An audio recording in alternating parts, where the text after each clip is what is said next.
this song by a band called Mike and the Mechanics from the 80s. And I was driving down the road and I heard the song and I loved it, and it usually makes me cry, but it really made me cry this time.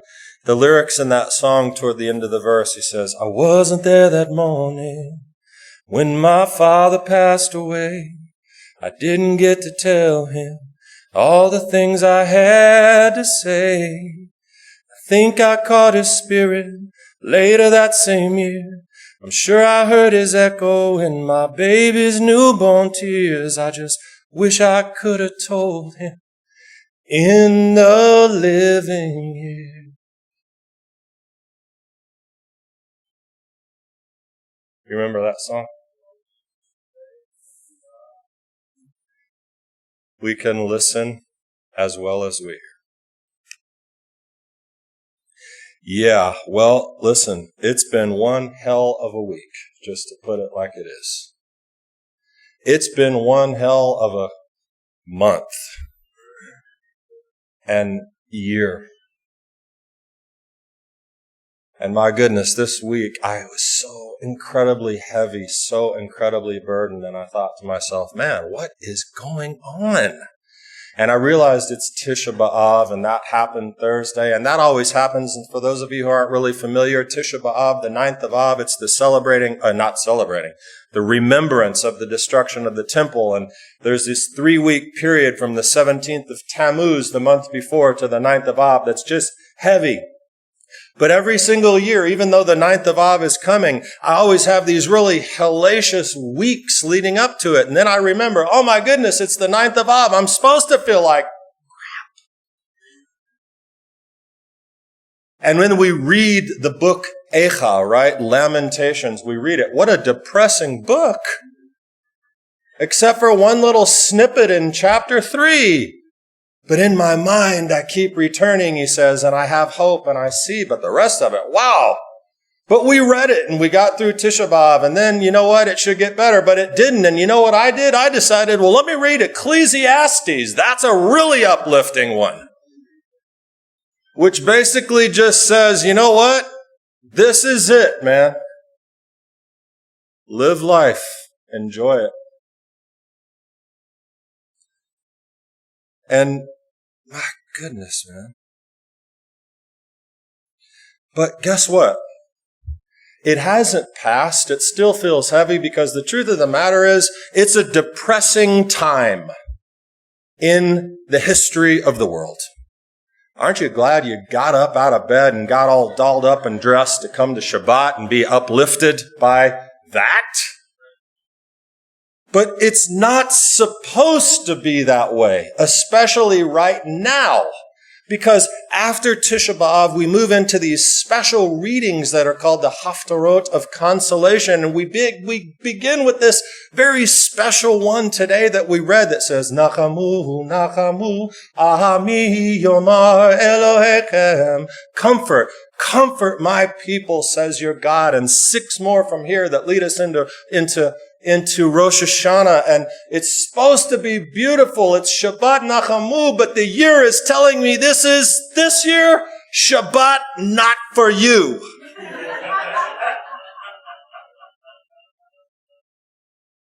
No rest. It's supposed to be celebration and comfort and consolation. But there's an endless barrage of negativity that is hitting us every single day. If it's not racial divide, if it's not the word pandemic and disease and death and destruction and war and terror, where's the consolation? Why do I still feel heavy? Maybe because I chose to read Lamentations and Ecclesiastes. I don't know. Every publication, every news story, every email, and I'm guilty of it. I keep opening sentences and stories by saying, well, in these uncertain times, with all the difficulties that are surrounding us, and like I'm facilitating it. I'm encouraging it. I learned this new term today, which people that are smarter than me already know. It's the attention economy. Is anyone familiar with what this is? Attention economy.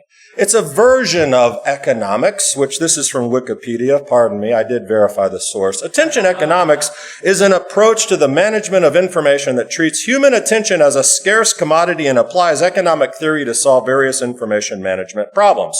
Attention is a resource. A person has only so much of it. As content has grown increasingly abundant and immediately available, attention becomes a limiting factor in the consumption of information. So guess what?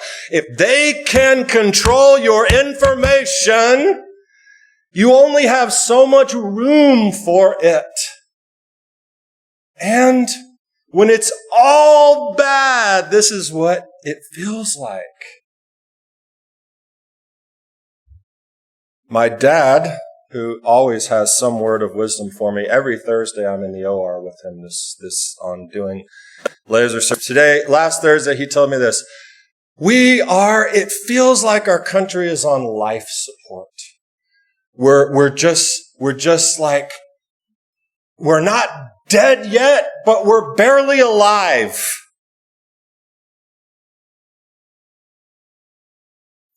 But I got news for you. This has happened before. That which has been is that which will be. This is the heading of Ecclesiastes 1 in the New American Standard. You know what the heading says? The futility of endeavor. Yes, that's exciting. Kids, let's be inspired. Open your Bibles to Ecclesiastes 1, the futility of endeavor. That which has been is that which will be, and that which has been done is that which will be done, and we know what comes next, so there is nothing new under Hashemesh, the sun. Is there anything of which one might say, see this? It is new. Already it has existed for ages which were before us. This, I told you it was depressing. This has happened before. It might not have been called coronavirus C-19. As a matter of fact, just a little code. Here's something. This may have started this process in my mind. Annabelle said to me, I hate corona. I hate COVID-19. So we started pronouncing it like Orthodox Jews. And instead of saying COVID, we started saying COVID. Because, in Ashkenaz Jewish pronunciation, the Torah is not the Torah, it's not the Torah, it's Toira. So we just started calling it Kovid to try to lighten it up. And Annabelle was like, I hate this, I hate this, I hate this. And my daughter, Annabelle, came to us. We were sitting outside, Kelly and I, having a glass of wine. And she came and sat down and said, can I sit here? And the next thing I know, she burst into tears. She would be mortified if she knew I was telling you this. But she burst into tears, completely unexpected, but she's 16. She's a wildly hormonal, irrational teenage girl. And we thought, what, Annabelle? What is it? And then she proceeded to tell us how incredibly terrified she is about the world and what's happening around her. And I'm completely oblivious to the effect that this is having on our young people and on us, because our attention is consumed with this.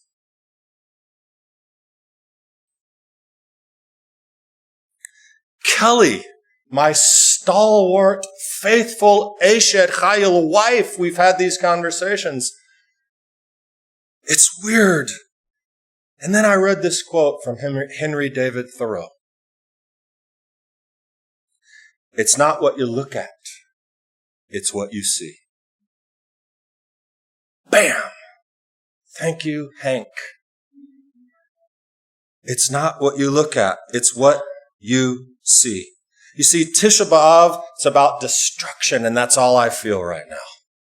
When I walk outside, when I turn on the TV, when I do anything, all I feel is destruction, and that's horrible. That's a horrible feeling. You don't stay at Tisha B'Av. This is a similar theological concept to the person when I talk to a Christian who says, I'm just going to stay at the foot of the cross. I'm just going to lay down here and just get beat up and beat myself up and lay at the foot of the cross. I get that. There's a place for that. And then you get up and you go to the empty tomb and you say, thank you, God, that there's hope.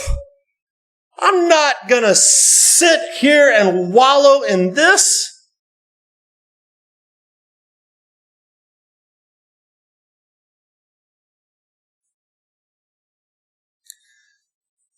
Ecclesiastes does have some good points where he says this, and it's important to realize right here, right now. Any Jesus Jones fans, if you remember Mike and the Mechanics, Jesus Jones had a song called Right Here, Right Now.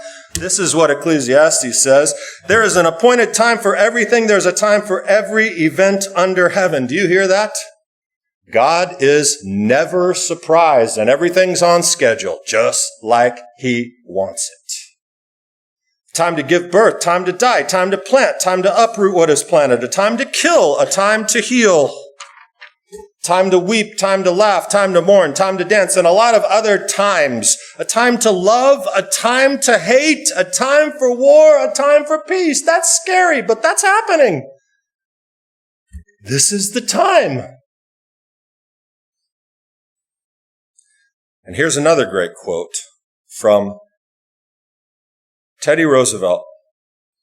Do what you can with what you have where you are. That's pretty common sense, isn't it? Do what you can with what you have where you are. It's time to do that, guys. It's time to change the narrative. This isn't you're at a synagogue, so I did read something from the Bible, so you can say that this message is biblically based. This is about our lives. This is about living the rest of our lives. If I never, ever, ever, ever hear somebody say again, in these uncertain times and these dangerous situations that are surrounding us, it is that. It is that. I recognize it. We have people in this congregation who have lost relatives to the disease called COVID. But it's time to redirect and reclaim our attention. And there's another song, because when I get down, I just listen to music, and it changes me. Mike and the Mechanics to Jesus Jones to Stephen Curtis Chapman, who has a great song. I can reminisce about the already. I can worry and fret about the not yet. But when it all comes down, what's he say? I know it really all comes down to the right now. So right now I'm living the next 5 minutes. The next 5 minutes. It's remarkable. Imagine if for just a little while we can focus, as Jesus Jones said, right here, right now, and reclaim our attention from the people who are monopolizing it. That's what I want us to do. So, like I said at the opening of this service, when I said you'll understand this later, in these uncertain times, you won't hear me say it again. Because they are, and that's the reality of it. But we have to move beyond this. We have to change our course. It's not what you look at, it's what you see. What do you as a disciple of Yeshua, a child of the Most High God, see? I see hope, I see future, and even Ecclesiastes said it. He said at the end of this thing, where is it? It's not all depressing. He has made everything in its time, and listen to this, he has also set eternity in their heart. That's where the hope resides. Yeshua himself said, listen to me, guys, you're going to have paraphrase with the pessimist spin. Guys, you're going to have a horrible life at times. He didn't actually say that. He said you'll have some troubles. But listen, you'll have a horrible life at times. Take heart. You've got eternity in your heart because I am going to put it there. And you have hope and you have a future. And the bottom line, life is happening around us right now. And because of our attention deficit disorder that's being put upon us, we're missing it. I miss my daughter dying on the vine because she's scared, because I'm worried about stocks or who cares, man? And you say, this is completely contrary to what the book of Proverbs says, Damian. It says, make plans, prepare for the future, be like the ant. Yeah, do all that. Use common sense and logic. But it is time to recapture our minds, friends. Have I communicated that? That's the theme of this message yet? It says, take every thought captive, right? Well, they, proverbial atmospheric they, are trying to take all of your thoughts from you. This is not a conspiracy theory message. This is life is happening right around you. Don't miss it because they're taking something from you. Your family, your friends, food, a good meal, a glass of wine. Ecclesiastes has something good to say. There are some things in life that for the next, let's be generous, for the next 15 minutes. Every time I am going to enjoy the fact that my life is happening around me right now. And guess what? God forbid I might die. Is that the worst thing? I'm not going to go down that. That's a very different conversation. Right now I'm living the next 5 minutes like these were the last 5 minutes. 'Cause I know the next 5 minutes may be all I have. Take it back, guys. There's this buzzword in the world that's called mindfulness. You know this word? Mindfulness. It's actually a great Musar strategy to be mindful, to be aware, to be present in the moment, to be here and now. Well, what would Jesus think about that? That sounds like some kind of mystical yoga. No, it's a practical way to be present in your life and not be afraid. And I'm not talking faith over fear, and the crosses are beautiful, and I love going around and seeing all the decorations that everyone has where they have the cross and the faith over fear. I'm talking keep your faith, but use some wisdom, use some rationality, use some mindfulness, use some success strategies in your mind to not let them take your life from you. Because that's what's happening. If you need to blow up your computer to keep from getting on social media and getting sucked into it, blow it up. Yeshua said it's better to go in without an arm or an eye or a hand. It's much better to go through life without your social media and be sane. So anyway, that's not what this is. And I'm concluding this because I told you it would be short, and it's not, because I'm passionate, because I think this matters to us. I think we need to be reminded. Life is a gift, and there are so many wonderful quotes we could throw at that. But that's the bottom line. You got this life. And I know that it's weird and difficult out there. It's okay. Keep trucking. Yeshua said, hey, look up. I got you.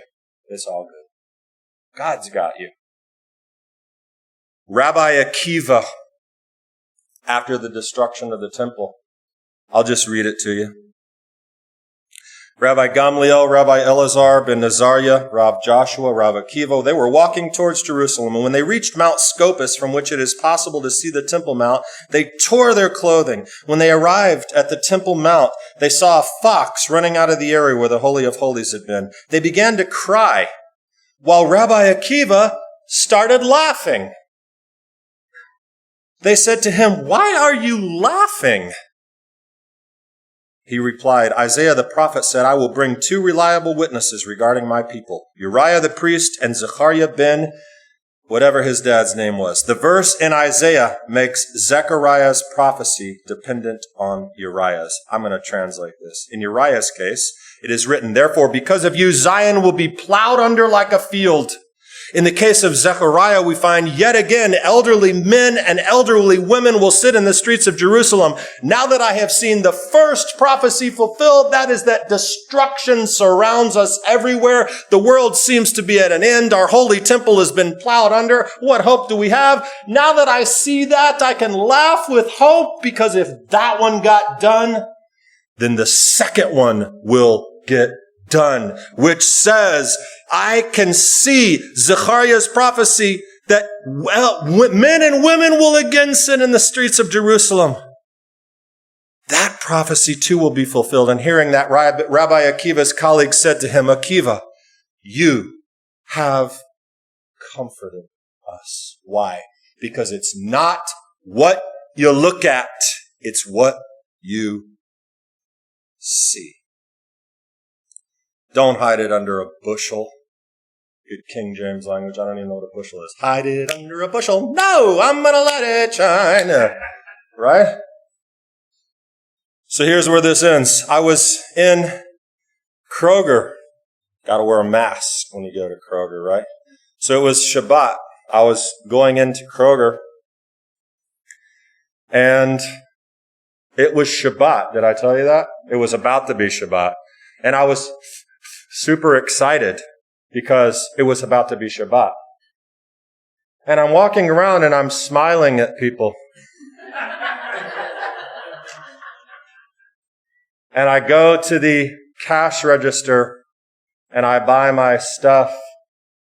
And the lady has to, of course, anyone ever made it through self-checkout without having to have them come over and do something? Every single time. Sooner or later you'd think, you know what, I'll just wait in the line to save the time of waiting for them. But anyway, that's another thing. But she came over and did something and I went, thank you very much. And she was going.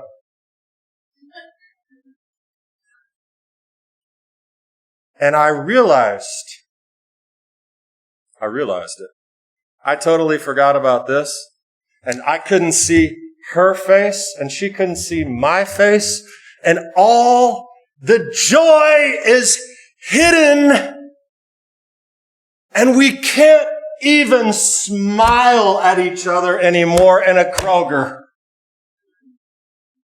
Because we can't see it.